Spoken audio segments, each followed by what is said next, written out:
Hello guys, this side निकी और आप देख रहे हैं अपने YouTube channel IQ students point.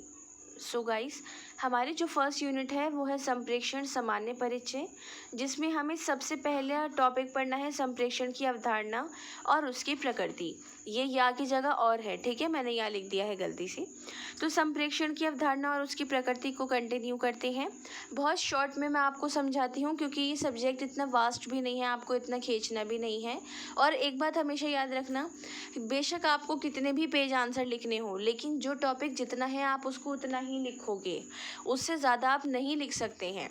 Like कोई आर्टिकल है, संप्रेक्षण की डेफिनेशन है, या फिर आप इंग्लिश में कम्युनिकेशन बता रहे हो, व्हाट इज़ कम्युनिकेशन, तो वो सारी चीज़ें पर्टिकुलर हैं, आप उसमें कोई भी ऐड चीज़ें नहीं कर सकते हैं, ठीक है।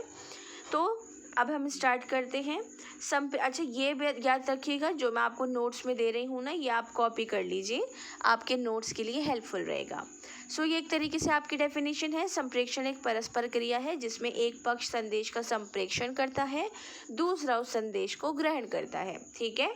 मतलब मैं आपको बोल रही हूँ, आप सुन रहे हो, संप्रेक्षण हो रहा है, आप जो सुन रहे हो, आपको कुछ बोलना होगा तो आप कमेंट बॉक्स के थ्रू या टेलीग्राम ग्रुप के थ्रू या व्हाट्सएप के थ्रू मुझे बताओगे। वो संप्रेक्षण का जो पूरी प्रक्रिया है वो कंप्लीट हो जाएगी। संप्रेक्षण हर जीवित प्राणी का गुणधर्म है। चींटियां गंध द्वारा अपने समाज के अन्य प्राणियों का शिकार या खाद्य पदार्थ या शत्रु का संदेश देती हैं। मधुमक्खियां जो होती हैं अपने साथियों को नाच कर संदेश संप्रेषित करती हैं, ठीक है। अब ये मत कहना मैम वो कैसे डांस करती है, हाँ मैं दिखा दीजिए, क्योंकि मैंने भी कभी नहीं देखा है। बाकी आप यूट्यूब पे सर्च करके देख सकते हो, कोई बुराई नहीं है, ठीक है। इसके साथ मैंने यहाँ पर आपको कुछ डेफिनेशंस दी हैं, जो भी याद हो जाती है वो आपको लिखनी है। अब आप हो फर्स्ट सेमेस्टर के स्टूडेंट, आपको बताती हूँ एक प्लस पॉइंट कि आपको लाइफ में क्या रखना है ये 4 साल, ठीक है। सुनिए, जैसे डेफिनेशन है ये, कुर्ज और ओ डोनल बोल रहे हैं, संप्रेषण एक व्यक्ति से दूसरे व्यक्ति को सूचनाओं का हस्तांतरण है, चाहे वह उसमें विश्वास व्यक्त करे या ना करे, ठीक है। अब ये जो है हमारे डोनल, इन्होंने ही बोल दिया कि संप्रेषण एक ऐसा प्रोसेस है जो एक व्यक्ति दूसरे व्यक्ति को बोल रहा है। अब चाहे वो बात इंटरेस्टिंग है या नहीं है, बोल रहा है ना। अब राह चलते हुए भी लोग बोल रहे होते हैं, आप सुन लेते हो, तो वो आप इंटरेस्टेड नहीं थे ना, वो आपके मतलब की बात थी, फिर भी आपने सुन लिया। वो संप्रेषण किसी और से कर रहा था, बट वो आपने सुन लिया, ठीक है। तो ये वाली चीज़ को ध्यान में रखना है आपको, ठीक है। इसके अलावा ये ब्राउन की डेफिनेशन और ये एलन की डेफिनेशन है, इसके आगे और हैं मायर की डेफिनेशन, समर की डेफिनेशन, थियो हैमन की डेफिनेशन। ये सारे डेफिनेशंस आप कॉपी कर सकते हैं। अब जो मैं आपको प्लस पॉइंट बताने वाली थी वो ये है प्लस पॉइंट हमारा साथ में, कि आपको अगर किसी का नाम याद नहीं आता है ना और डेफिनेशन याद आ रही है, तो नाम की जगह आप प्रोफेसर का नाम लगा के कुछ भी नाम डाल दो, अपना डाल दो, मेरा डाल दो, अपने पापा का डाल दो, अपनी मम्मी का डाल दो, डजेंट मैटर। इस बात को याद रखना, क्योंकि लेक्चरर बेटा एक एक का नाम नहीं पढ़ते हैं, ये बात याद रखिएगा। उनको डेफिनेशन से मतलब है, क्योंकि वो भी जानते हैं बहुत अच्छे से कि बच्चे ने जो नाम लिखा है वो उसको याद नहीं है। डेफिनेशन याद है वो बहुत बड़ी बात है। अब डेफिनेशन एज इट इज़ आपको कॉपी करने की कोई भी ज़रूरत नहीं है। आप समझ लो, जैसे लिटिल बोल रहे हैं, मानव संप्रेषण वो प्रक्रिया है जिसके द्वारा जानकारी पहले से ही समझ प्रतीकों के माध्यम से लोगों के बीच पारित की जाती है तथा वांछित प्रतिपुष्टि प्राप्त करना भी इसका लक्ष्य है, ठीक है। अब क्या बात आ जाती है यहाँ पर, ये बहुत टफ जा रही है, इसको सिर्फ समझ लो कि मानव संप्रेषण वो प्रोसेस है जिसके अंदर जानकारी हमें पहले से पता होती है। अब जैसे जानकारी मुझे पता है, मैं आपको दे रही हूँ, ठीक है, संप्रेषण बता रही हूँ। इसके अलावा संप्रेषण मैं आपको यहाँ बता रही हूँ ना, तो मुझे उसकी जानकारी है तभी मैं बता रही हूँ। एक टीचर हमेशा याद रखना, अगर वो लेक्चरर भी बन चुका है ना, आप देखोगे लेक्चरर जब पढ़ाने आते हैं उनके पास बहुत छोटे छोटे पेजेस पर नोट्स बने हुए होते हैं। बेटा पढ़ना पड़ता है, डॉक्टर हो, एडवोकेट हो, टीचर हो, आप कोई भी हो, आपको लाइफ में लाइफ टाइम पढ़ना ही पड़ेगा, क्योंकि जब तक आप नहीं पढ़ोगे आप सामने वाले को कुछ नहीं पढ़ा सकते। इनफैक्ट मोटिवेशनल स्पीकर तक जो होते हैं वो भी डेली बेस पे सब चीज़ें देखते हैं, समझते हैं, पढ़ते हैं, तब जाकर ही वो बता पाते हैं, ठीक है। तो उस चीज़ को अपनी लैंग्वेज में करके लिखो, लेकिन अपनी लैंग्वेज में ये नहीं कि मानव संप्रेषण मेरे ख्याल से वो चीज़ होती है जिसके अंदर हम एक दूसरे से बात कर सकते हैं। ये ऐसे नहीं लिखना है, याद रखिएगा, ठीक है। संप्रेषण का संकुचित अर्थ मैं आपको बताती हूँ। संप्रेषण के संकुचित अर्थ में दो या दो से अधिक व्यक्तियों के बीच विचारों, संदेशों, सूचनाओं का आदान प्रदान करना है, चाहे व्यक्ति इन सूचनाओं को समझे या ना समझे, विश्वास करे या ना करे। आज वर्तमान समय में इस अर्थ को कोई स्वीकार नहीं करता है, ठीक है। संकुचित अर्थ, नैरो मीनिंग ऑफ कम्युनिकेशन, यही वाली चीज़ बताई गई है, दो या दो से अधिक लोगों के बीच, ठीक है। अब मैं आपको ये वीडियो बना के दे रही हूँ, ये आप 1 2 3 4 तो नहीं, आप बहुत सारे स्टूडेंट देखोगे, जिनके पास ये सब्जेक्ट होगा वो सभी देखोगे।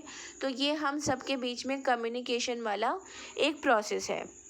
अब जो इसका व्यापक अर्थ है, संप्रेषण के व्यापक अर्थ में दो या दो से अधिक व्यक्तियों के बीच विचार, संदेश, सूचना, तथ्यों को समझा जा सके तथा विश्वासों को भी समझा जा सके।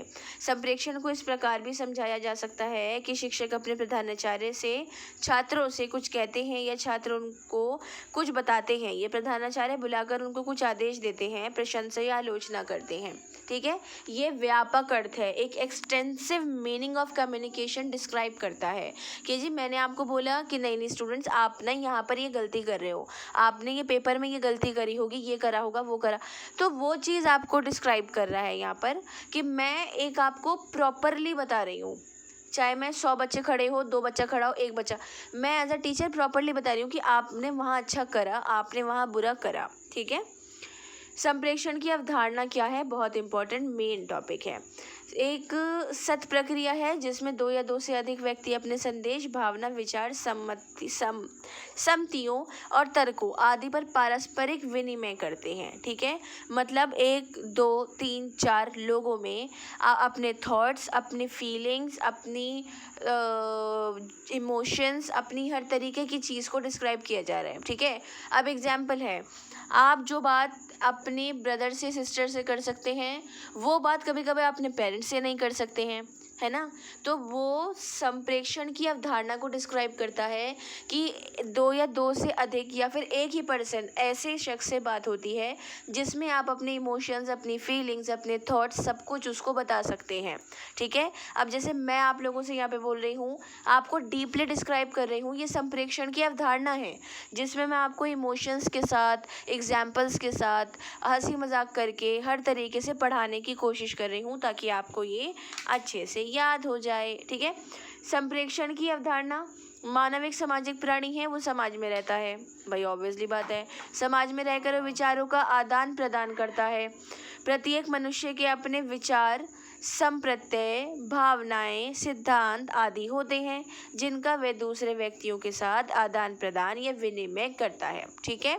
कि भाई साहब, अब मेरे थॉट्स किसी पर पर्टिकुलर पर्सपेक्टिव को लेके अलग होंगे और आपके अलग होंगे। आप बोलोगे नहीं मैम ऐसा नहीं होना चाहिए, मैं बोलूँगी ऐसा क्यों नहीं होना चाहिए, इसलिए नहीं होना चाहिए क्योंकि अगर आपसे कोई एक इंसान एक दिन भी बड़ा है तो वो बड़ा ही है, उसके पास आपसे ज़्यादा नॉलेज है, ठीक है। तो संप्रेषण की अवधारणा इस चीज़ को डिस्क्राइब करती है कि वो आपके कॉन्सेप्ट्स को, प्रिंसिपल्स को, फीलिंग्स को एक्सचेंज करती है, आइडियाज़ को एक्सचेंज करती है और उससे आपका संप्रेषण हो पाता है। संप्रेषण अन्य व्यक्तियों को इस तरह प्रोत्साहित करने का कार्य करता है जिससे वो किसी विचार का उसी रूप में अनुवाद करे जैसे कि लिखने या बोलने वाले ने चाहा है। संप्रेषण एक ऐसी करें, क्यों बोलते हैं कि जैसे बहुत सारे स्टूडेंट बोलते हैं कि मैम मेरी फ्रेंड है, मेरा फ्रेंड है, उसका ये है, उसका ये है, मैं उनको क्यों बोलती हूँ कि आप ना उस स्टूडेंट को मेरा नंबर दे दो, वो बच्चा मुझसे खुद बात, क्योंकि अगर एक बात दूसरे शख्स से कहलवाई जाए ना, उस बात का मतलब बदल जाता है, ठीक है। अब जैसे मैं हूँ, मैं बोल दूँ कि मेरी टीम में से किसी को कि आप ये पढ़ा दो, ठीक है। अब कॉमन सब्जेक्ट है, कम्युनिकेशन है, तो कोई भी पढ़ा सकता है, चाहे ये आपको मैथ्स का टीचर भी क्यों ना, वो भी समझा सकता है कि what is communication in Hindi and English, both languages. But उनको बताने का, उनका बताने का तरीका अलग होगा, उनका समझाने का तरीका अलग होगा, ठीक है, मेरी तरह नहीं होगा। आगे आ जाइए, संप्रेषण की प्रक्रिया, जो आपका टॉपिक का सेकेंड पार्ट है। अच्छा जी, ये बोल रहे हैं कि यहाँ पर ये दो या दो से अधिक व्यक्तियों के बीच तथ्य, विचार, सोच और सूचनाओं का मौखिक, लिखित और सांकेतिक होता है। मतलब बोलकर, लिखकर और यहाँ पर आप हाँ, मौखिक और लिखित या संकेतों या फिर साइन देकर, जैसे मैंने अपनी आईब्रोज उचकाई, ठीक है, ऊपर नीचे करी, वो किसी भी केस में हो सकती हैं कि मैं किसी को छेड़ने की वे में भी कर सकती हूँ, गुस्से में भी कर सकती हूँ, प्यार से भी वो डिपेंड करता है सिचुएशन पे। लिखित तौर पे भी संप्रेषण होता है जैसे मैं यहाँ पर आपसे कर रही हूँ, और मौखिक तौर पे भी जैसे मैं यहाँ पर आपसे कर रही हूँ।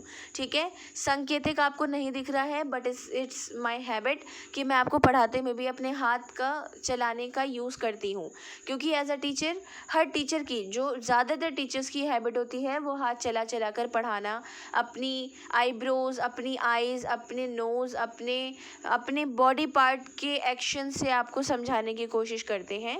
वो टीचर्स की खासियत होती है। तो सांकेतिक तब होगा जब आप मेरे सामने होंगे, बट यहाँ पर लिखित और मौखिक सामने रखा गया है।